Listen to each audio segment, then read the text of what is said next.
Anastasia Elfman, and we're at Shaka Go-Go Film Festival. And I'm here with mega talented Master of Horror and Bride of Re-Animator, producer and director Brian Yuzna. I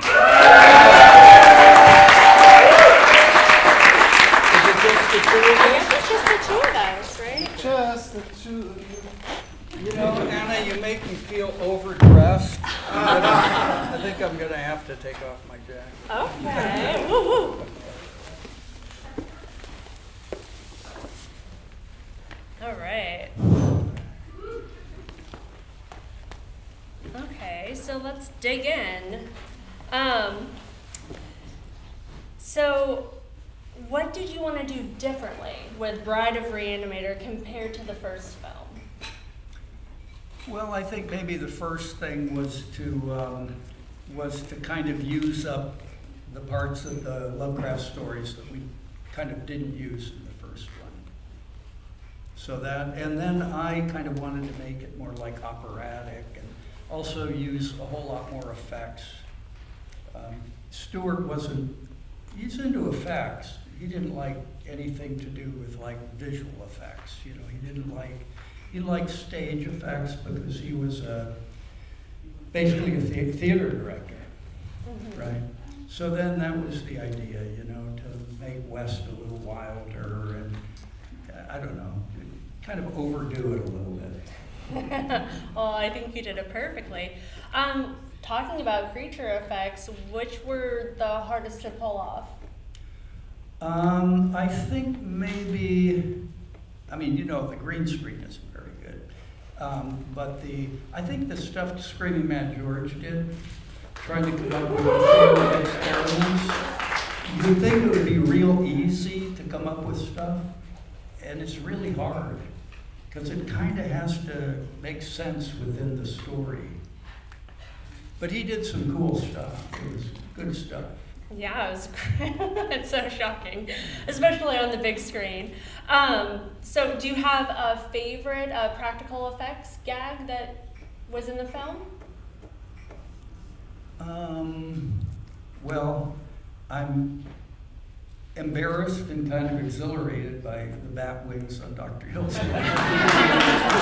That's just one of those things that you kind of go, do we dare? I mean, really, is that ridiculous, right? So great. What was it like directing Jeffrey Combs as Herbert West?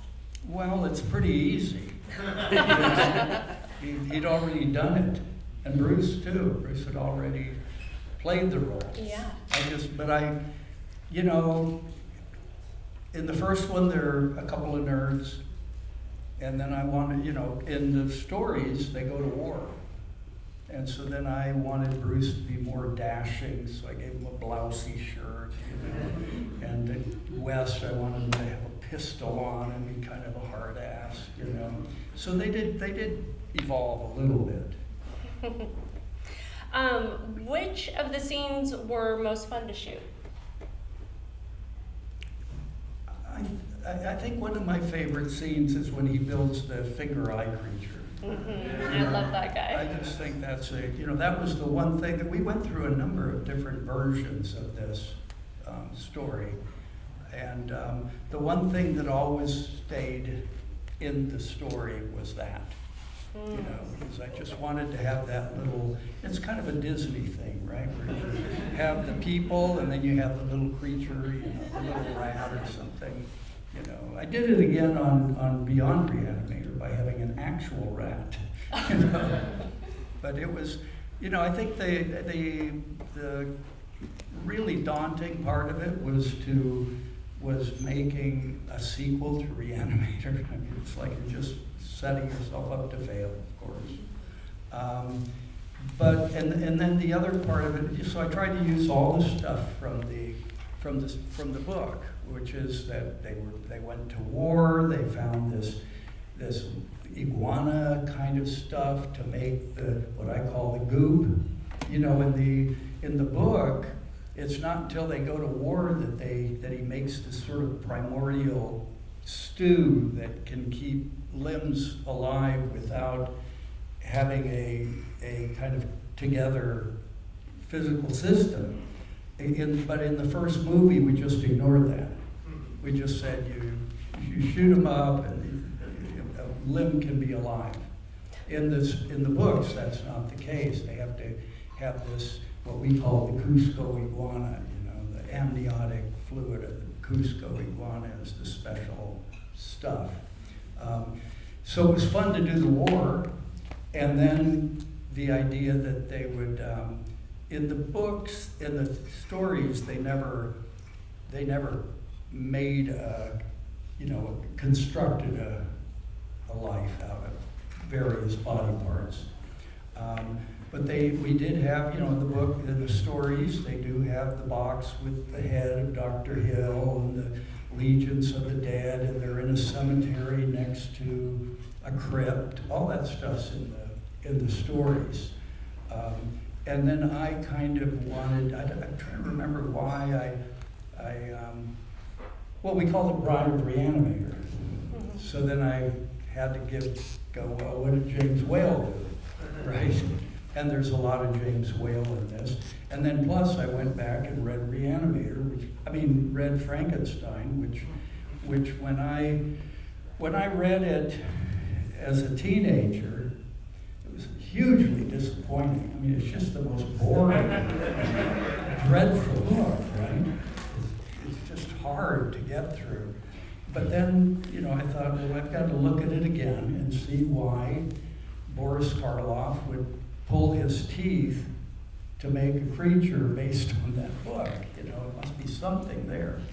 And then I started getting it, the whole idea of the created being rejected by the guy. And we all, I think, have this experience with our parents. At one point, your parents don't think you're good enough for something, and that's being rejected by your authors of your being. So that kind of gave a structure to it.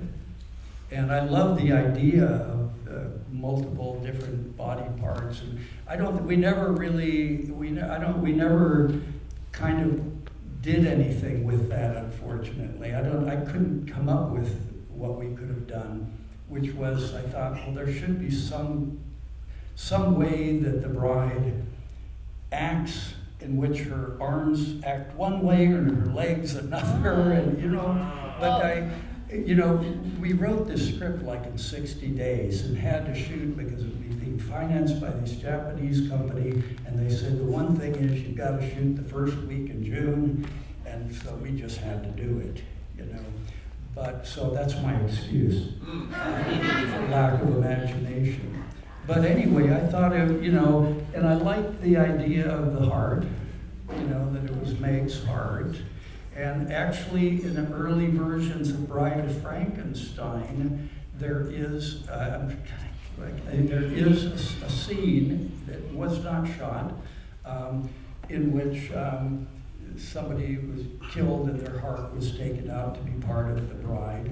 I didn't know that when we were writing it, but I did read about it later. And I just recently was watching a documentary about Mary Shelley, and when her husband died, she kept his heart her whole life. She kept his physical heart in a drawer for all the years that she outlived him, Percy Shelley, her husband.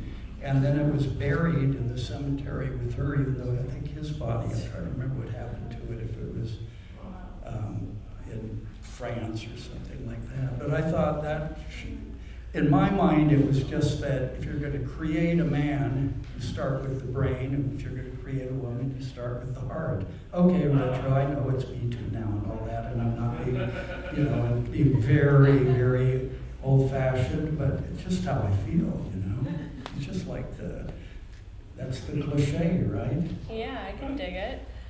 So I guess we should probably open it up to some audience questions. Does anybody have a question?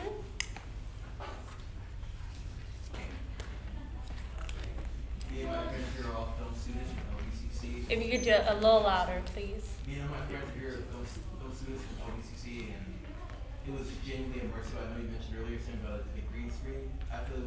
feeling so immersive that we didn't even think of any of that, or notice any of that. It was really brilliant. Like, I really loved it. Like, there's something about, even if it was adapted from a book, like, the execution was just absolutely astounding, and I feel like the feeling that that thing captures later doesn't come out of film. It had a charm that I haven't seen in so long, and I just feel so inspired, and thank you so much for being here. Well, thank you. Yeah. It's interesting because today we're so used to it being like nothing to do these composite effects and stuff. But all those effects, had to be like, we had to have, rear screens and shoot something and then put something in front of it and then stop motion. I think the stop motion by Dave Allen is really good. It's on the fingers. And then the whole ending is a miniature. When the thing's falling in, that's a miniature set, and it's, so it's like there's a lot of, and then, the blue screen back then. I mean, it was hard. It wasn't easy to do. Today it would be nothing. And I think one of the reasons I like the finger eye creature is because it uses so many different techniques. And I think with special effects, I always just loved watching the Wolfman change in the old Universal things, watching the hair grow out, But you knew it was stop motion because it was one technique. But like with the finger eye creature, sometimes it would be a different technique in 4 shots in a row. So, it was just a prop he's sticking together. Then it's stop motion to give it some character. That's David Allen, who was one of the great stop motion animators of the 70s and 80s. And then at another time when it looks over the cup, it's just somebody's fingers coming up with an eyeball. And then when it runs across the floor, it's a pull toy. There's a string pulling a toy that goes like this, And then when it's over the shoulder of the cop, it's just on a stick and somebody's doing it. But I think that to me, what it meant was that if you mix up the effects, then I think we buy it better because we're not watching the same gag all the time. You just let it go a little bit more. And sometimes I think the sophistication of the effects we have now, and sometimes it kind of works against us, I think. It's almost a little too slick. Yeah. Sir. So do you have any stories about any difficulties you had on set or in releasing? On set, well, I mean, I had this idea that if I just brought in a second unit after our day, I could just keep going all night. And it didn't work. I couldn't do it. It was really, well, it was just at that time in my life, it just overdo everything and just, push, and try, you're all, because we were still inventing stuff as we went.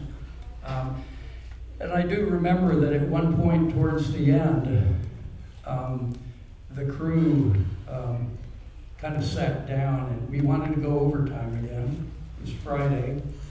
And we told them that we were going overtime, and then they're coming in on Saturday too. They're not going to get the turnaround.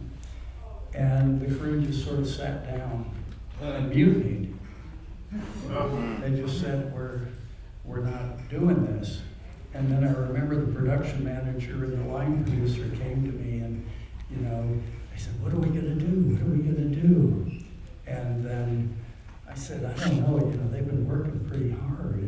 And the line producer said, we can't allow this. He says, "I can get a new crew here tomorrow. I can get a completely new crew here tomorrow, and we'll keep going."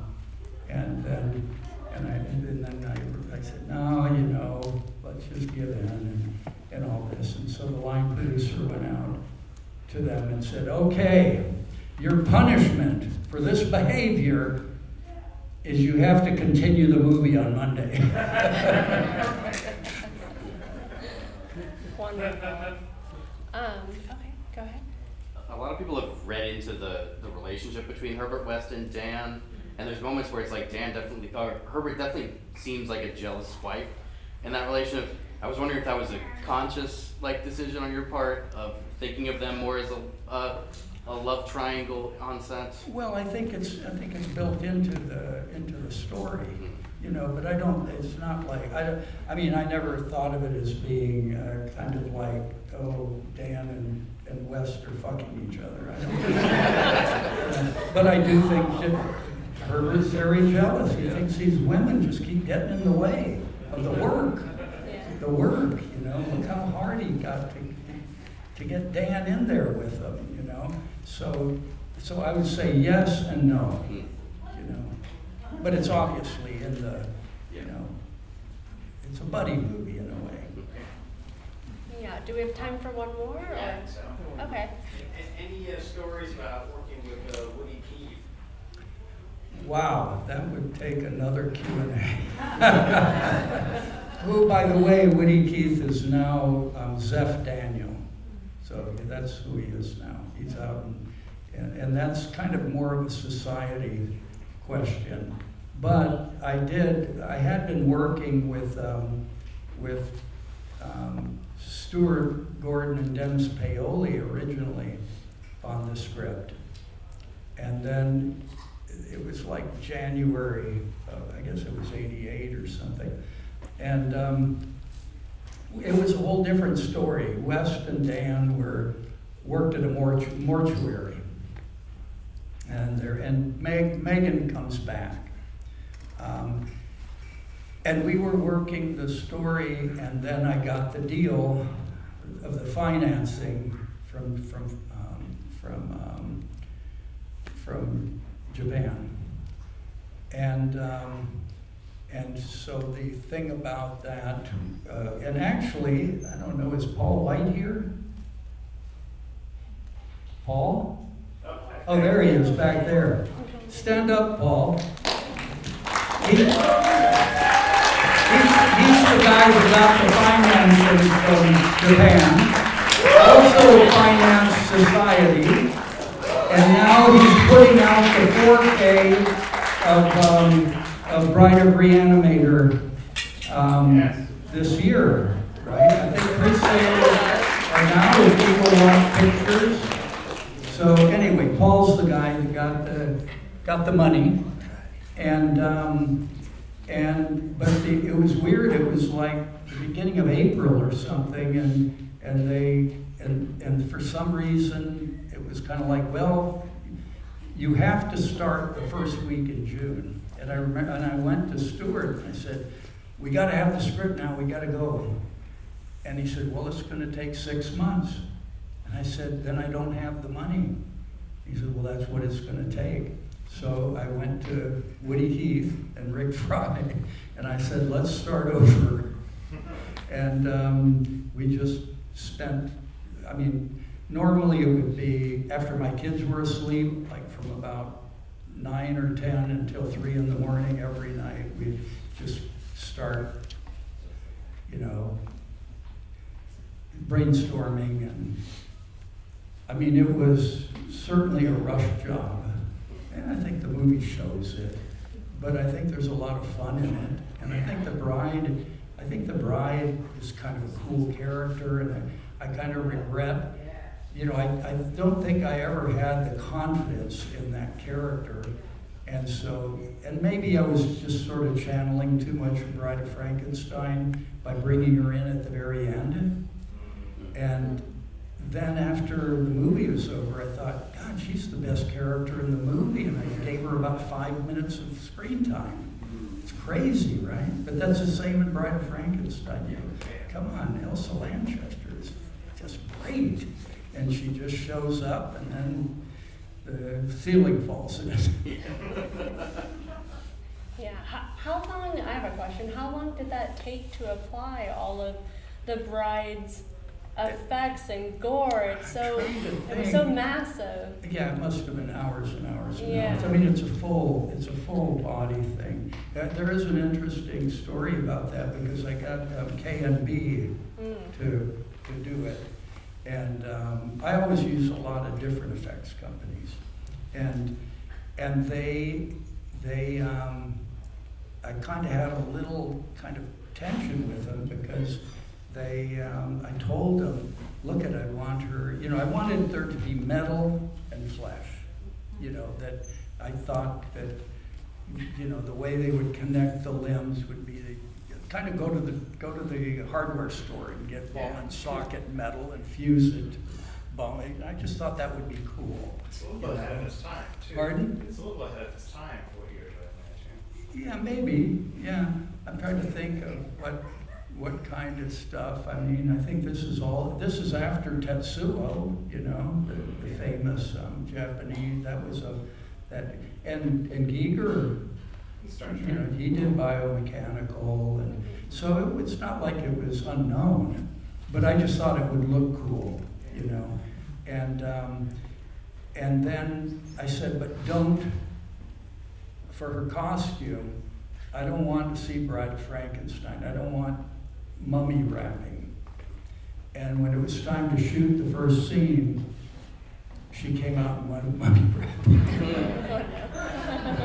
And so then I had to cancel the shoot, and then I got the storyboard artist's wife designed her costume, which was basically, I think she worked in healthcare too, and it's basically kind of it's sort of a synthetic skin that they use for burn victims. So it's kind of, you could see through it, so it looked cooler to me. I just don't like that mummy thing. It just hides everything. Okay. Well, perfect. Thank you all so much for coming out and supporting the drama.